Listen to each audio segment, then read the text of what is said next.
Bonjour, c'est Cyril des solutions pour réussir en trading.com. Alors aujourd'hui on va voir le graphique de l'euro-dollar et on va analyser deux trades gagnants avec le kit de Mustapha Belkayat. Alors on a le centre de gravité, j'ai aussi tracé trois lignes par rapport à l'indicateur de Fibonacci temporel, donc qui nous donnait trois impulsions du marché. Donc on a un nombre d'or ici, donc 0.618, un autre ici 1.618 et un autre ici 2.618. Donc l'indicateur des vagues d'Elliott qui nous promettait un retournement, donc le retournement a bien eu lieu. Donc les cours sont montés venir rebondir sur la deuxième ligne rouge et on peut s'apercevoir ici que juste après la première ligne d'impulsion du marché, eh bien les prix sont redescendus faire un retracement. Ensuite, ils se sont redirigés donc vers la deuxième ligne et ils ont clôturé un petit peu au-dessus du centre de gravité et ensuite la troisième ligne sur le centre de gravité. Donc on peut bien apercevoir quand même qu'à chaque fois il y a des impulsions sur le nombre d'or de Fibonacci temporel. Alors on va regarder, je vais prendre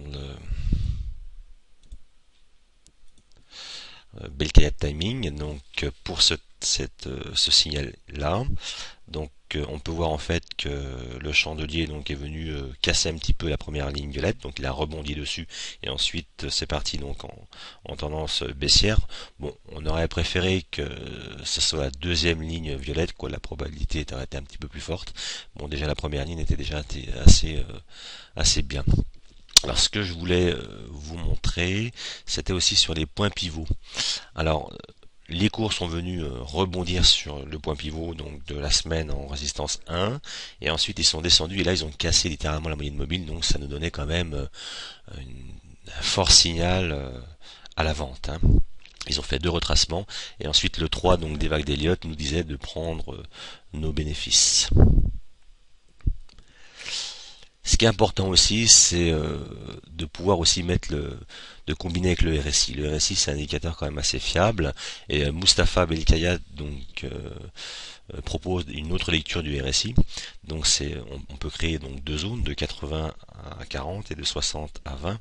Et quand les cours oscillent dans la première zone, donc le RSI donc est haussier et dans l'autre zone, le RSI est baissier. Bon, en l'occurrence ici, il était entre les deux, mais ce que je voudrais vous montrer, c'est qu'on pouvait coupler l'indicateur Fibonacci temporel aussi avec le RSI. On voit très bien qu'à la première ligne donc de Fibonacci, on peut s'attendre aussi à une impulsion donc du marché, donc du RSI. Donc on voit très bien cette impulsion qui vient rebondir en haut et ensuite en bas. Et on fait pareil ici, donc on voit très bien aussi l'impulsion. Ce qu'il faut retenir de Fibonacci temporel, quand les nombres d'or, donc les lignes sont pas trop rapprochées, eh bien on peut on a une probabilité, en fait les investisseurs au même moment vont acheter en masse ou vendre en masse. Donc il va y avoir une impulsion du marché, donc les cours vont soit monter soit descendre.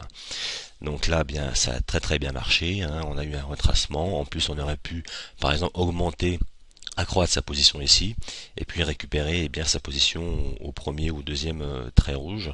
Ensuite, bon, on a fait le retracement, on est redescendu et on est arrivé sur le centre de gravité encore sur cette ligne là. Donc ça prouve bien que les investisseurs inconsciemment se donnent rendez-vous toujours à des points communs. Voilà, alors ce que je voulais vous montrer aussi, c'est ma méthode pour investir avec le centre de gravité.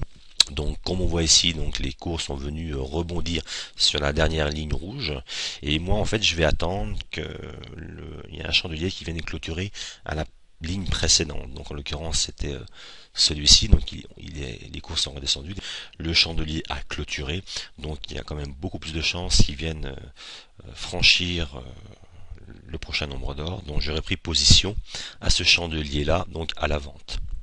Et ensuite j'aurais pris mes bénéfices ici, pareil pour celui-là. Donc là on est venu, on n'a pas cassé, mais on est rebondi sur la deuxième ligne verte.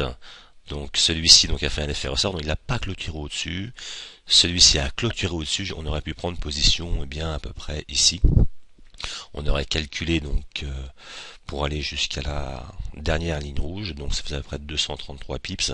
On aurait divisé par 2 et on aurait pu mettre un stop à mettons 110 ou 115 pips ici.